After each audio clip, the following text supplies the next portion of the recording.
महिला आरक्षण विधेयक के विरोध में समाजवादी पार्टी की ज्ञापन पत्रिका। महिला सभा की राष्ट्रीय महासचिव सुनीता सिंह ने जिलाधिकारी को ज्ञापन प्रेषित कर केंद्र सरकार की महिला आरक्षण विधेयक 2026 के खिलाफ विरोध जताया है। ज्ञापन में कहा गया है कि यह विधेयक बिना सही जनगणना और पारदर्शिता के लागू किया गया है, जो लोकतांत्रिक प्रक्रियाओं के विपरीत है।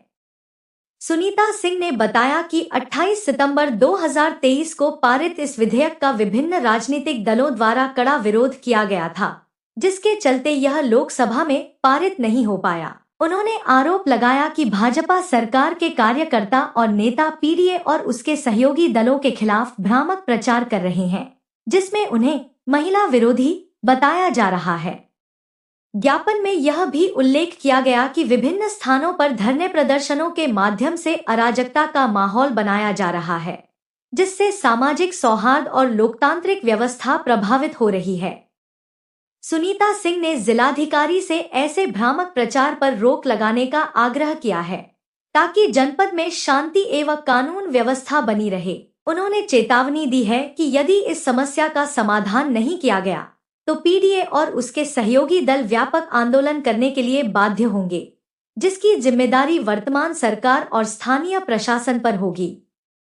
यह ज्ञापन समाजवादी पार्टी के महिला सशक्तिकरण के प्रति प्रतिबद्धता को दर्शाता है और पार्टी का स्पष्ट संकेत है कि वह लोकतांत्रिक तरीके से अपने अधिकारों के लिए लड़ने के लिए तैयार है। अपना परिचय। मैं प्रेमा यादव, एक शर्मा निजामाबाद। सबसे पहले तो मैं आप सब लोगों को बहुत बहुत धन्यवाद देती हूँ और आभार व्यक्त करती हूँ कि इस कड़ाके की धूप में आप लोग हम समाजवादी महिला को हाईलाइट करने का, पेपर में देने के लिए आप लोग यहाँ उपस्थित हैं। मैं बहुत बहुत आभारी हूँ। क्या विषय है आज के ज्ञापन का आपका? देखिए, अभी 3-4 दिन पहले सदन चली है।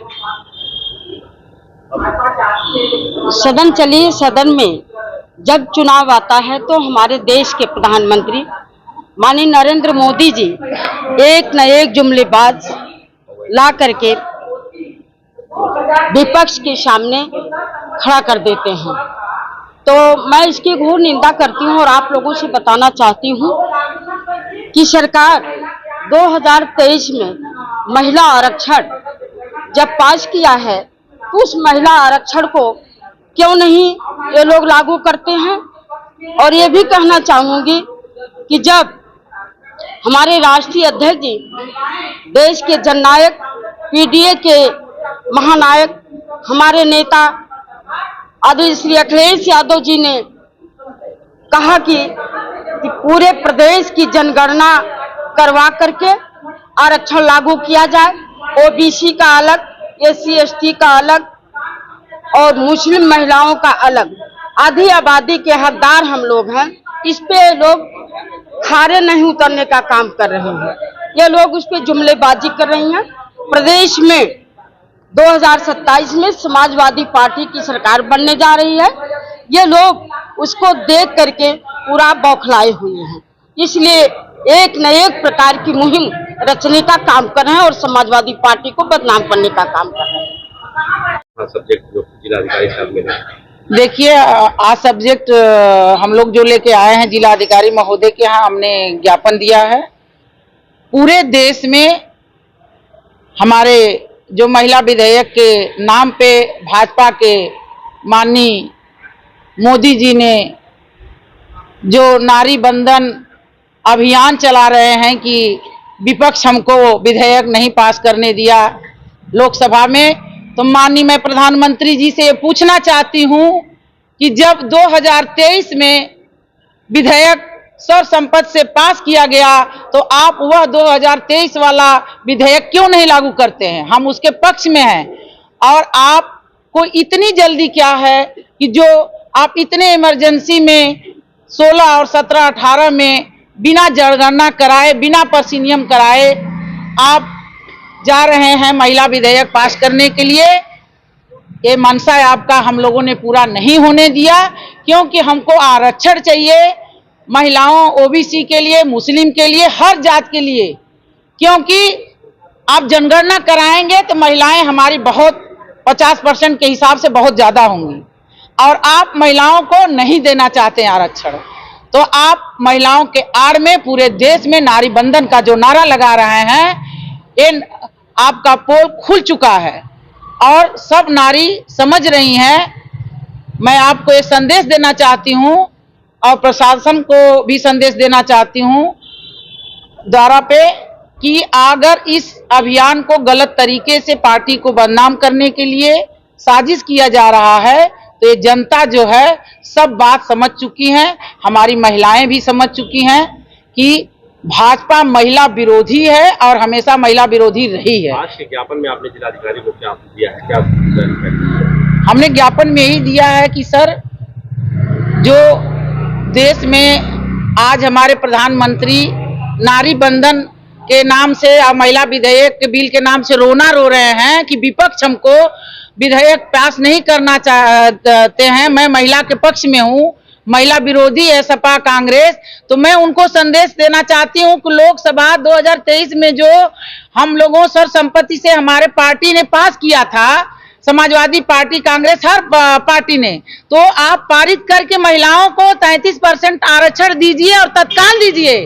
और अगर नहीं देते हैं तो हमारी प्रदेश और देश की महिलाएं भाजपा के खिलाफ सड़क से लेकर सांसद तक आंदोलन करने जा रही हैं। इनकी पोल पट्टी खुल चुकी है, ये कितना भी कर लें, लेकिन हम महिलाएं पीछे नहीं हटने वाली हैं।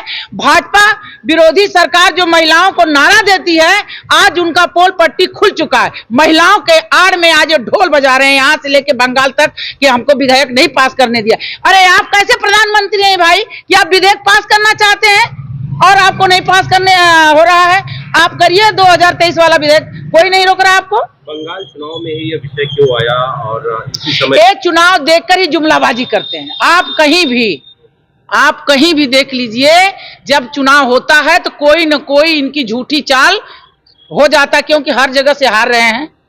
ये बुरी तरह से हमारे उत्तर प्रदेश में हारे, ये बुरी तरह से बंगाल में हारने जा रहे हैं और 2027 में पूरे प्रदेश की महिलाएं ये मूड बना चुकी हैं कि हमको सपा की सरकार लाना है, राष्ट्रीय अध्यक्ष अखिलेश यादव को मुख्यमंत्री बनाना है। आप ये कर रही हैं और वही नारी बंधन योजना बीजेपी के द्वारा चलाई जा रही है। अपर्णा यादव आपकी पार्टी का झंडा जला रही हैं, कांग्रेस का झंडा जला रही हैं, जो विपक्ष भाजपा। देखिए, हमको अपर्णा यादव की तरह कोई बखेड़ा नहीं करना चाहते हैं। हम लोग माननीय नेताजी ने जो झंडे की पहचान बनाई है, लोहिया जी ने, और खून पसीना सींच के उस झंडे को उन्होंने जलाया, करोड़ों के दिलों को उन्होंने ठेस पहुंचाया। जनता उन्हें नहीं माफ करेगी, उनका सबक उनको मिलेगा। उनकी पहचान नेताजी के बहू से, उनकी कोई जमीनी पहचान नहीं है। ये भाजपा वाले साजिश के तहत उनको उसका के कर रहे हैं। अपर्णा जी को इस बात को समझना चाहिए।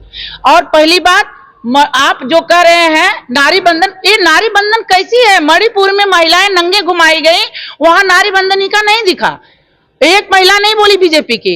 हाथरस में बेटी जला दी जाती आधी रात को, बीजेपी वाले कुछ नहीं कर पाए। बनारस में कांड हुआ, कानपुर में पूरे प्रदेश जल रहा है। एक कैसा नारी बंधन है बताइए? कोई सुरक्षा नहीं है नारी बंधन के नाम पे। पहले तो महिलाओं का आबरू आप बचाइए, इज्जत बचाइए, उनको सुरक्षा दीजिए, तब नारी के बंधन के बात करिए। If you like this video, please share and subscribe of channel. Also don't forget press the bell icon for regular updates.